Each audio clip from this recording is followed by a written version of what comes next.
Hello and good morning, students. Welcome to our online session of English.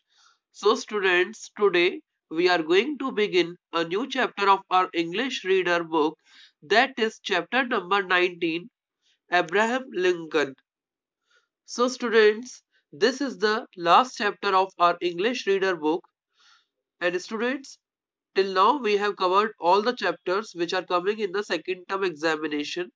But this is the last chapter we have to cover. So student, this is a very important and interesting chapter of English reader book.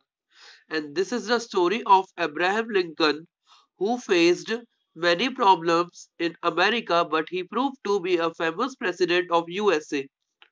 So students, ये जो story है ये Abraham Lincoln के बारे में है, जो United states के 16th प्रेसिडेंट थे। और एक काफी इंटरेस्टिंग स्टोरी है जो इस बुक पे दी गई है। So let's begin to read this chapter. So students, Abraham Lincoln was the 16th President of the United States. He ranks among the top 3 presidents the US ever had because in this short time in office, Lincoln did more to build the American nation than any other president before or after him. So students, यहाँ पर ये बताया गया है कि जो Abraham Lincoln थे वो यूनाइटेड स्टेट के 16 प्रेसिडेंट थे। इट मीन्स कि जो अब्राहम लिंकन थे वो यूनाइटेड स्टेट्स के कौन से प्रेसिडेंट थे? 16th, मतलब 16 नंबर के ये प्रेसिडेंट थे। और ये टॉप थ्री प्रेसिडेंट्स हैं उनमें से एक माने जाते हैं, क्योंकि इन्होंने अपने ऑफिस के बहुत कम टाइम में अमेरिका में काफी ज्यादा डेवलपमेंट किया, जो कहीं इतना ज्यादा डेवलपमेंट किसी और प्रेसिडेंट ने किया हो उनके पहले या उनके बाद। मींस कि अमेरिका को एक अच्छा देश बनाने में, अमेरिका में बहुत ज्यादा डेवलपमेंट करने में लिंकन का बड़ा कंट्रीब्यूशन है, और इसलिए उनको जाना भी जाता है और ये सबसे फेमस प्रेसिडेंट रहे वहां के। The foundation for true equality between all American citizens was laid by the firm conviction and actions of Lincoln. So students, यहाँ पर ये बताया गया है कि जो फाउंडेशन है कि एक ट्रू इक्वालिटी को स्टार्ट करने का, ट्रू इक्वालिटी को शुरू करने का मतलब सारे जो अमेरिकन सिटीजन्स हैं उनके बीच में जो इक्वालिटी हमें देखने को मिलती है वो किसके एक्शंस का रिजल्ट है? ये जो एक्शन किसके थे? लिंकन के एक्शंस का रिजल्ट है। कन्विक्शन, सो स्टूडेंट्स यहाँ पे एक वर्ड दिए कन्विक्शन। कन्विक्शंस का मतलब होता है यहाँ पर आपका स्ट्रॉन्ग बिलीफ्स। मतलब ये अब्राहम लिंकन के जो एफर्ट्स थे, उनका जो विश्वास था, फर्म फर्म कन्विक्शन था, मतलब एक कड़ा विश्वास था, और उनकी जो मेहनत थी, इस वजह से अमेरिका में इक्वालिटी को ये क्रिएट कर पाए, इक्वालिटी की, ट्रू इक्वालिटी की फाउंडेशन ये रख पाए वहां पर। Frederick Douglass, a man who was born a slave but went on to become a famous orator, statesman, reformer, described Lincoln action as essential to Negro freedom. Abraham Lincoln measures to abolish slavery, the practice of employing people from African countries as labor in the fields and homes of white American settlers, and his leadership during the American Civil War have earned him a lasting place in the history of the country. So students, यहाँ पर ये बताया गया है कि जो Frederick थे, जो जन्म से एक स्लेव पैदा हुए थे, he was born as a slave, ठीक है, लेकिन वो क्या बने? एक फेमस ऑरेटर बने, स्टेट्समैन बने, रिफॉर्मर बने, जो कहीं ना कहीं अब्राहम के लिंकन के जो एक्शंस थे उसमें एक accordingly essential to negro freedom के अकॉर्डिंगली डिस्क्राइब किया गया है। अब्राहम लिंकन ने कई सारे मेजर्स उठाए स्लेवरी को खत्म करने के लिए। मींस जो एक प्रैक्टिस चलती थी, मतलब जो अफ्रीकन कंट्री के जो लोग होते थे, ठीक है, वो लेबर की तरह काम करते थे फील्ड्स में अमेरिका के, या जो व्हाइट अमेरिकन सेटलर्स हैं उनके होम्स में प्रैक्टिस करते थे, एम्प्लॉयर्स की तरह प्रैक्टिस करते थे, काम करते थे। एंड उनकी लीडरशिप में अमेरिकन सिविलियर वॉर जो था उसने कहीं ना कहीं एक बहुत इंपॉर्टेंट प्लेस को फॉलो किया। तो अब्राहम लिंकन के जो मेजर्स थे उससे कहीं ना कहीं जो स्लेवरी वाला काम था, जो ये अफ्रीकन कंट्रीज के जो लोग थे वो लेबर के रूप में करते थे फील्ड्स में या अमेरिकन लोगों के यहाँ, तो कहीं ना कहीं उन्होंने स्लेवरी को खत्म किया।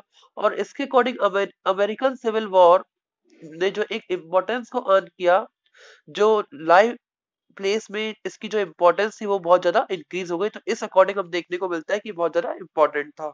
तो ये इसीलिए अमेरिका के जाने माने और सबसे ज्यादा फेमस प्रेसिडेंट माने जाते हैं, क्योंकि इन्होंने काफी सारे रिफॉर्म जो है अमेरिका में किए हैं।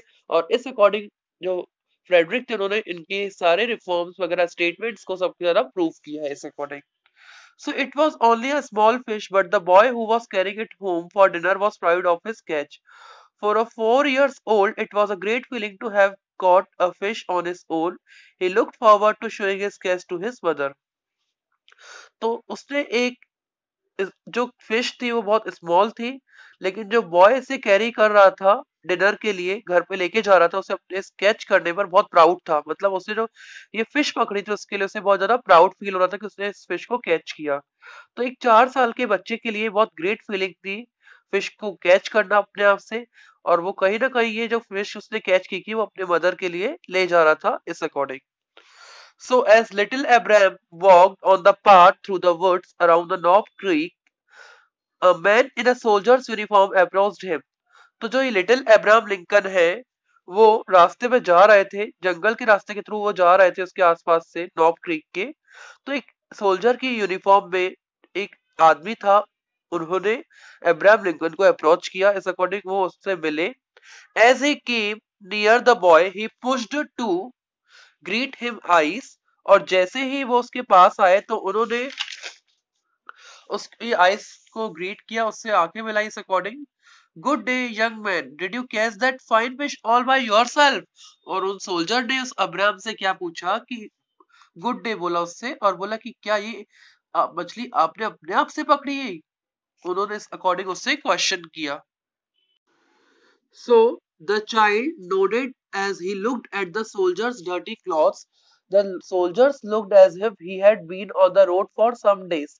After a few minutes of conversation, the boy remembered his family's advice to be good to soldiers.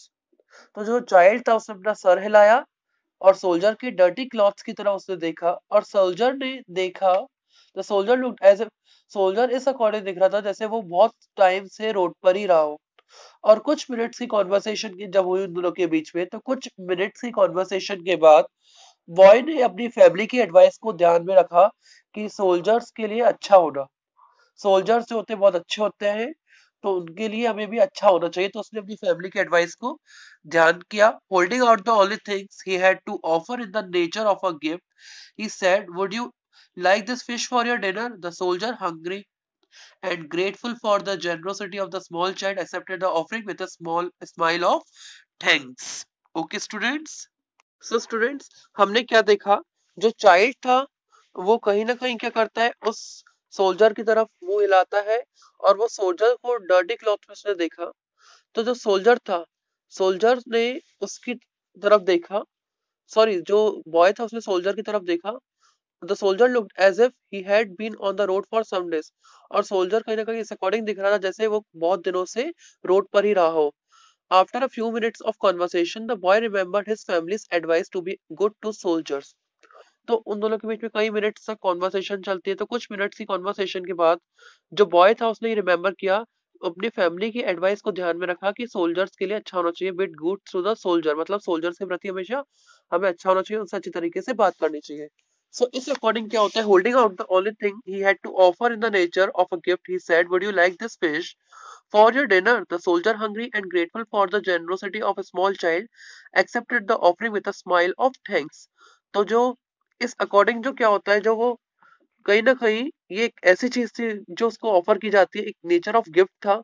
तो उसने उस बॉय ने उस सोल्जर से कहा कि क्या आपको ये फिश डिनर के लिए आप लेना पसंद करेंगे। सोल्जर भूखा भी था और कहीं ना कहीं वो ग्रेटफुल था उस स्मॉल चाइल्ड की इस जेनरोसिटी को देखकर, उसकी दयालुता को देखकर, उसके इस अच्छे ऑफर को देखकर वो बहुत ज्यादा खुश हुआ, और उसने उस स्मॉल चाइल्ड की ऑफरिंग को एक्सेप्ट कर लिया थैंक्स के साथ। So neither the child nor the soldier who accepted his gift knew this, that the little boy would grow up to be one of the finest and the best loved president of the United States of America. न तो वो child और न ही soldier जिसने उस gift को accept किया था वो जानते थे कि ये जो लिटिल बॉय है, ये छोटा सा जो बच्चा है, इतना बड़ा होकर एक फाइनेस्ट मतलब बहुत अच्छा और एक बहुत सबसे जिस बेस्ट लव प्रेसिडेंट बनेगा यूनाइटेड स्टेट्स ऑफ अमेरिका। ऐसा तो कोई भी नहीं जानता था कि ये जो बच्चा होगा आगे चलकर यूएसए का सबसे फेमस और बेस्ट लव प्रेसिडेंट बनेगा। सो growing up as a child in the family of pioneers, men and women who made their way into the wilderness to open it up and make way for others to follow, Abraham Lincoln became used to being among the streams of the forest at a very early age. तो कहीं ना कहीं जो grow करता हुआ child था उनकी family में पायोनियर्स के अकॉर्डिंग मैन एंड वुमेन जो कहीं ना कहीं जिन्होंने बनाया था को इस अकॉर्डिंग ताकि वो उसे फॉलो करे। तो अब्राहम लिंकन जो थे वो इस अकॉर्डिंग ट्रीज के अकॉर्डिंग इन सारे ट्रीज के अकॉर्डिंग इस अकॉर्डिंग वो बड़े होते जा रहे थे। अर्ली एज में वो सारी चीजें करते थे, फॉरेस्ट में मदद करते थे सबकी, अपने फादर की मदद करते थे। अर्ली एज में उनके ऊपर बहुत सारी जिम्मेदारियां हमने देखी कि अब्राहम के ऊपर बहुत सारी जिम्मेदारियां आ गई थी। मतलब एक इतनी अर्ली एज में ट्रीज वगैरह फॉरेस्ट वगैरह में फर्म्स वगैरह में भी वो काम करते थे। Abraham Lincoln was born Abraham's father Thomas Lincoln was a wandering laborer who had learned carpentry.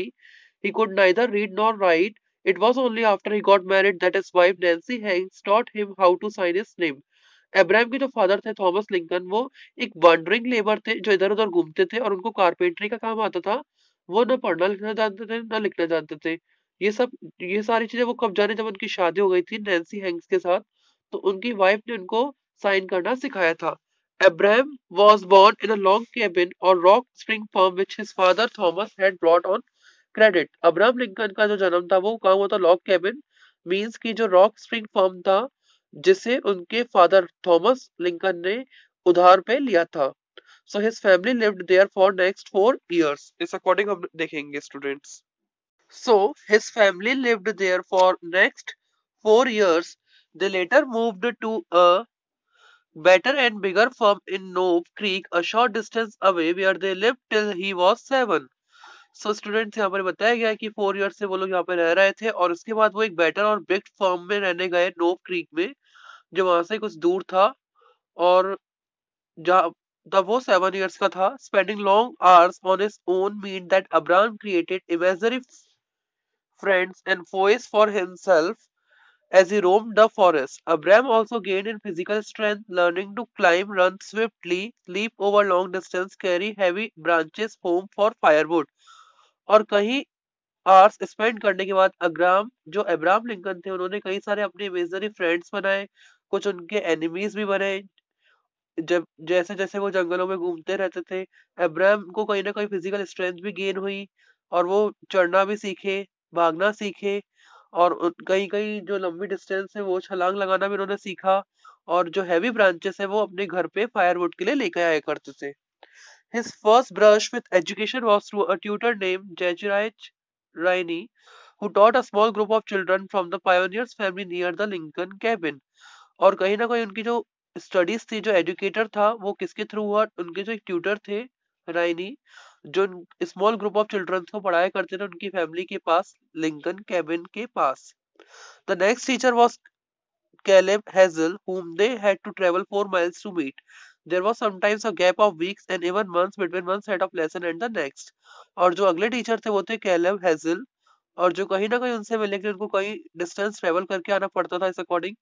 तो कहीं ना कहीं कुछ वीक्स और मंथ का गैप पड़ जाता था एक सेट ऑफ लेसन के बाद अगला लेसन चालू होने में। The family made the journey over several nights and day. They arrived to set up their homes in a wooded spot। It was already late autumn। They had to build a shelter as soon as possible against the approaching frost। Thomas Lincoln used his carpentry skills to quickly put up a camp। He later began work on a cabin। So, students, in 1816, when Abraham was just 7 and his sister Sarah 9, Thomas Lincoln decided to move with his family to a forest near Pigeon Creek। Sorry students, इस paragraph के बाद हमने just ये वाला read करना start किया but ये नहीं है, इसके बाद पहले ये वाला पैराग्राफ है। इट मीन्स कि ऑटम का सीजन था 1816 में जब अब्राहम 7 years का था और उसकी जो बहन थी अब्राहम की वो 9 years की थी। तो जो थॉमस लिंकन थे उन्होंने डिसाइड किया कि वो अपनी फैमिली को एक फॉरेस्ट के पास जो पीजन क्रीक है वहां पर लेके चले जाएंगे, उन्होंने ऐसा डिसाइड किया। Then the family made the journey over several nights and days। They arrived to set up their home in a heavily wooded spot। तो फाइनली क्या होता है, उन्होंने अपनी जर्नी स्टार्ट की, काफी नाइट्स और डेज इस जर्नी को कंप्लीट करने में लगे, और वो कहीं ना कहीं अपना होम जहाँ पे सेटअप करना चाहते हैं वो वहां पर आए। उन्होंने एक लकड़ी का वहां पे घर भी बनाया। It was already late autumn, they had to build a shelter as soon as possible against the approaching frost. और कहीं ना कहीं थोड़ा जो सीजन का चेंजिंग हो रहा था, इस अकॉर्डिंग उनको अपना घर जो था, शेल्टर रहने के लिए जो जगह थी, वो जल्दी से जल्दी बनानी थी। Thomas Lincoln used his carpentry skills to quickly put up a camp. He later began work on a cabin. और थॉमस जो लिंकन थे वो कारपेंट्री का काम बहुत अच्छी तरीके से जानते थे, उनके पास ये बहुत अच्छी स्किल्स थी, और उन्होंने जल्दी से जल्दी अपने रहने के लिए कैंप बनाना स्टार्ट कर दिया, और इस अकॉर्डिंग उन्होंने इसके बाद एक कैबिन बनाया, अपने का वर्क जो है वो स्टार्ट किया। 7 year old Abraham helped his father with all the heavy work involving in making the cabin. In usually large and strong child, he learned easily how to wield the axe. तो 7 साल का जो बच्चा था Abraham, उसने अपने father की मदद करता था, वो उसने अपने फादर की मदद की इतने हैवी वर्क को करने में, जिसमें केबिन बनाने का काम भी था। और कहीं ना कहीं यूजुअली वो लार्ज और स्ट्रॉन्ग चाइल्ड जो, तो उसने बहुत जल्दी सीखा कुल्हाड़ी वगैरह मारना। Many years later, after becoming president, he recalled that an axe was put into his hand at once, and from that time till his 23rd year, he was almost constantly handling it. Abraham traveled 7 miles on horseback to a nearby settlement to grind a bag of corn at a hard grist meal so his family could make bread. So इस according हमें यहाँ पे देखने को मिलता है। So students, यहाँ पे ये बताया गया है इस पैराग्राफ में, अगर हम आगे देखें कि काफी सालों के बाद, प्रेसिडेंट बनने के बाद, उसने अपनी सारी पुरानी यादों को रिकॉल किया, जो वो एक्स उठाया करता था, कुल्हाड़ी उठाया करता था अपने हाथों में। एक बार इस अकॉर्डिंग उसने सारी चीजों को रिकॉल किया, और उस टाइम से 23rd ईयर तक वो सारी चीजें अपनी ऑलमोस्ट वो हैंडल करता हुआ आ रहा था। अब्राहम 7 माइल्स दूर तक हॉर्स बैक पे ट्रेवल करता था अपने नियर बाय सेटलमेंट्स के, और कहीं ना कहीं जो कॉर्न बैग होता था उसे ग्राइंड करने के लिए, ठीक है, और उस अकॉर्डिंग अपनी फैमिली के लिए लेके आया था, ताकि वो उस चीज को ब्रेड बनाया जा सके। तो वो कहीं सारे अपने घर वालों की काफी हेल्प करता था, अपने घर की बहुत ज्यादा मदद करता था। 2 years later, Abraham mothers died of mysterious illness. 2 सालों के बाद उसकी मदर की डेथ हो जाती है अब्राहम लिंकन के। Abraham sister was only 11 years old and struggle to cope with household task. तो अब्राहम लिंकन की जो सिस्टर थी वो सिर्फ 11 years ओल्ड थी, और उसको ये सारे हाउस होल्ड मतलब घर के सारे काम करने पड़ते थे, उनको ये सारी चीजों को स्ट्रगल करना पड़ा, क्योंकि उसके बाद वो एक, उसकी माँ के बाद एक अकेली लड़की थी जो ये काम करे सारा। तो इस अकॉर्डिंग सारी जो जिम्मेदारी थी उसकी बहनों की, अब्राहम लिंकन की बहन के हाथों पे आ जाती है। The small family carried on for some time under his deadly blow. Then in autumn of 1819, Thomas Lincoln married Sarah Bush Johnston, a widow from Kentucky. तो इस अकॉर्डिंग क्या होता है, जो उनकी स्मॉल फैमिली थी वो कहीं ना कहीं इस अकॉर्डिंग अपने कुछ ना कुछ टाइम को कैरी आउट कर लेते थे वो लोग। अब 1819 में क्या होता है, ऑटम का ही सीजन था। थॉमस लिंकन की जो मैरिज होती है वो दूसरी मैरिज करते हैं सरा बुश जॉनसन के साथ, जो एक विडो थी केंटकी की, उनके साथ उनका शादी हो जाती है। इसके बाद not only was Abraham not only was Abraham new step mother responsible for bringing material comforts into his home, she also encouraged Abraham to study and improve his talents. Abraham जो था, न केवल अब्राहम की नई जो step mother थी, जो सौतेली माँ थी, वो सिर्फ सारी रिस्पॉन्सिबिलिटी उसने नहीं ली थी कि सारे मटेरियल्स वगैरह लाने की, ताकि वो अपने घर में सारा काम कर सके, सारी चीजें ला सके, सारा घर के काम को संभाल सके, बल्कि वो अब्राहम को एनकरेज करती थी स्टडी करने के लिए, ताकि वो अपने टैलेंट को और ज्यादा इम्प्रूव कर सके। From schoolhouse of round logs, split log benches with Webster Elementary Spelling Book as the only textbook, Abraham Lincoln began his journey in search of knowledge. In the Pigeon Creek settlement, books, slates, pens, ink और paper were luxurious. So, अगर हम इस according देखा जाए, तो school house of round जो भी पूरा लॉग्स हुआ करता था, बेंचेस से लेकर, जो वेबस्टर एलिमेंट्री स्पेलिंग जो बुक थी वो ओनली टेक्स्ट बुक थी। अब्राहम ने कहीं ना कहीं इन टेक्स्ट बुक के अलावा अपनी नॉलेज को सर्च करने के लिए उसने और अपनी जर्नी को स्टार्ट किया। उसने अपनी जर्नी स्टार्ट की ताकि वो नॉलेज को सर्च कर सके, ज्यादा नॉलेजेबल बन सके। तो इस पीजन क्रीक सेटलमेंट्स में बुक्स, स्लेट्स, पेन्स, इंक और पेपर, वो सारी चीजें उसके पास थी। By the time Abraham was able to go to school again, he was 14, और अब एक ये समय था कहीं ना कहीं अब्राहम को फिर से स्कूल जाने के लिए मिला जब वो 14 साल का था। Despite the long gap between one period of instruction and the next, Abraham learn to write. और इतने लंबे गैप के बावजूद एक पीरियड ऑफ टाइम था इंस्ट्रक्शंस का, उसके बाद दूसरा एक टाइम आया जब अब्राहम ने लिखना भी सीख लिया। तो हमने स्टूडेंट्स से देखा अब्राहम जो था उसकी जो आर्थिक स्थिति स्टार्टिंग में कहीं ना कहीं अच्छी नहीं थी, तो उसको कहीं ना कहीं बहुत सारी चीजें फेस करनी पड़ी, कई सारी प्रॉब्लम फेस करनी पड़ी। जैसे उनका एक बार घर बेच गया, मतलब वो क्रेडिट पे लिया हुआ था, कहीं ना कहीं उस जगह प्रॉब्लम क्रिएट हुई तो उनको मूव करके दूसरी जगह जाना पड़ा। फिर दूसरी जगह भी कहीं ना कहीं उन्हें ये प्रॉब्लम रहने की हो रही थी, इस वजह से उनको बार बार सेटलमेंट की बहुत प्रॉब्लम आ रही थी। फिर हमने देखा कि उनकी मदर की डेथ हो जाती है अब्राहम लिंकन के, तो उनकी जो स्टेप मदर आती है कहीं ना कहीं वो भी उन्हें एनकरेज करती है पढ़ने के लिए। उसके बाद उनको अब्राहम स्टूडेंट से बहुत इंटेलिजेंट था, तो उनका जो नॉलेज था वो काफी ज्यादा बढ़ता गया, और इस अकॉर्डिंग उन्होंने लिखना और पढ़ना सब चीजें सीख ली थी। Under such tiring circumstances it would have only too easy to forget about an education altogether। और इन सारे टायरिंग circumstances में ये बहुत इजी था कि वो अपनी सारी एजुकेशन को एक साथ भूल जाएंगे। But Abraham was exceptional in his desire to learn. लेकिन अब्राहम जो था, अब्राहम लिंकन जो थे, वो एक तरह के एक्सेप्शनल थे इन सारी चीजों में। उनके अंदर सीखने की तीव्र इच्छा थी और वो बहुत इंटेलिजेंट थे। Every spare moment was spend in some kind of study. और वो अपना हर मोमेंट जो था वो कहीं ना किसी तरह की स्टडी में अपना स्पेयर करते थे, फालतू अपना समय बर्बाद नहीं करते थे, उनका स्टडीज में बहुत लगाव था। He had a copy book that served as a kind of scrap book of all the passages he had read and liked. उनके पास एक कॉपी बुक थी जिसमें वो एक मतलब एक स्क्रैप बुक जिसमें वो सारे पैसेजेस थे जिसे उन्होंने पढ़ा था और उन्हें पसंद भी किया था। He did sums on the fire shovels, the broad wooden oar-like instrument whose one and arrow to a handle, working on his wooden shovel by flickering firelight. He would use this drawing knife to shave the shovel clean when it had been covered with charcoal writing. Okay, student?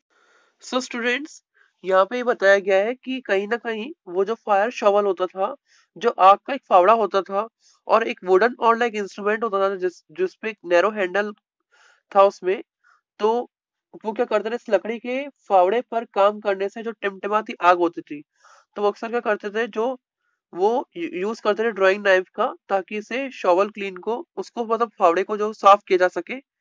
ठीक है। और जब इस पे कुछ भी charcoal writing से कुछ भी लिखा होता था, ताकि वो उस चीज को साफ करने में अपनी एक्सपर्टनेस को यूज करते थे। काफी इंटेलिजेंट माइंड के थे। Abraham borrowed books as often as he could in order to improve his reading and knowledge.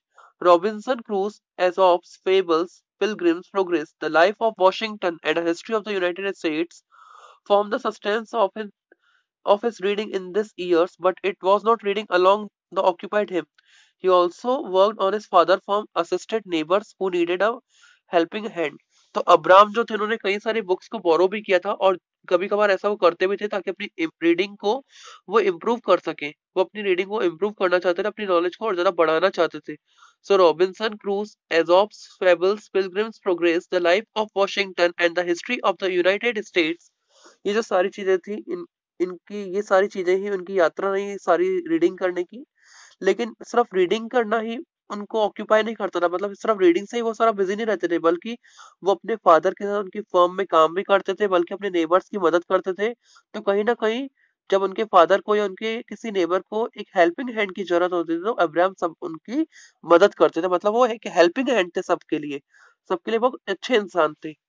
Abraham Lincoln grew up much like other boys around him on the pioneering frontier, except for one major difference. The one sport in which Abraham never joined his mates was hunting. तो Abraham Lincoln बहुत जल्दी बड़े होते हैं, जैसे अब दूसरे boys जो उनके आसपास के बड़े होते जाते हैं, तो कहीं ना कहीं इसके अलावा कोई मेजर डिफरेंस नहीं था। एक जो स्पोर्ट था अब्राहम ने उसमें कभी भी ज्वाइन नहीं किया अपने मेट्स, मतलब जो साथी थे उनके साथ कभी भी उन्होंने हंटिंग को ज्वाइन नहीं किया। हंटिंग करना उसे अच्छा नहीं लगता था। While boys of his age early to the rifles and hunted the wild creatures in the forest around them for food and fun। जबकि जो बॉयज होते थे उन्हीं की एज के, वो राइफल्स को पसंद करते थे, उन्होंने जल्दी ही एज में राइफल्स का भी यूज किया।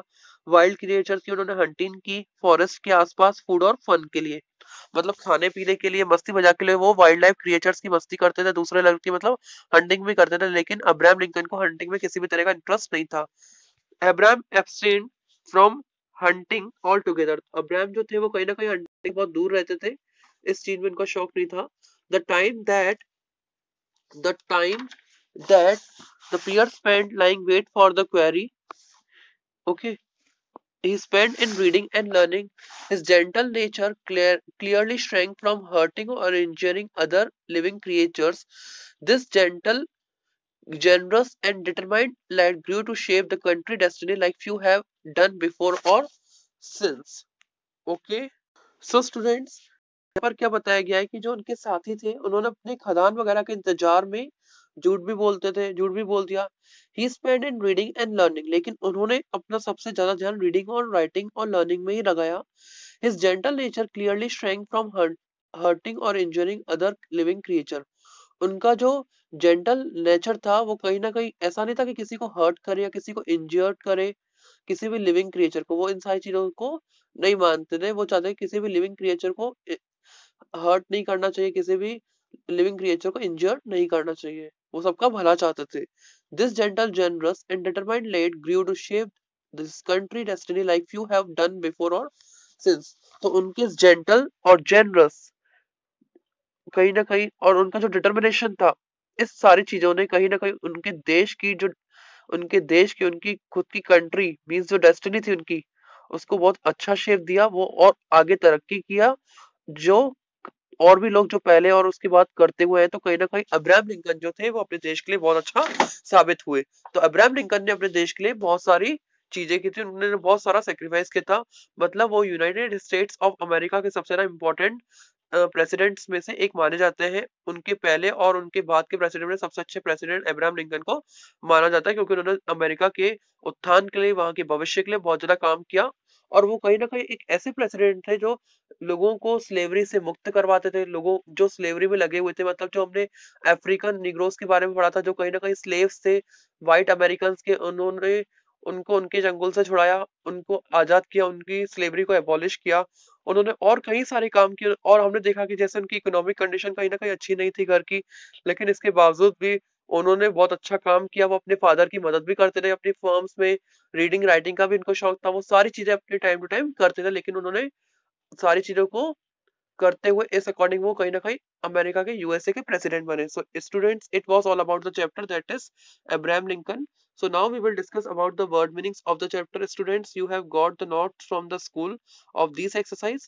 So word meanings first है आपके conviction. Convictions का मतलब होता है strong belief, मतलब बहुत मजबूत विश्वास।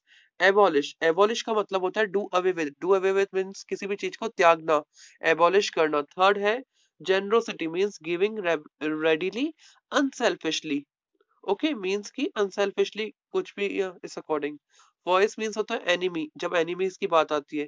लग्जरीज मतलब होता है कॉस्टली, कंफर्ट और प्लेजर, मतलब बहुत आरामदायक चीज, है ना।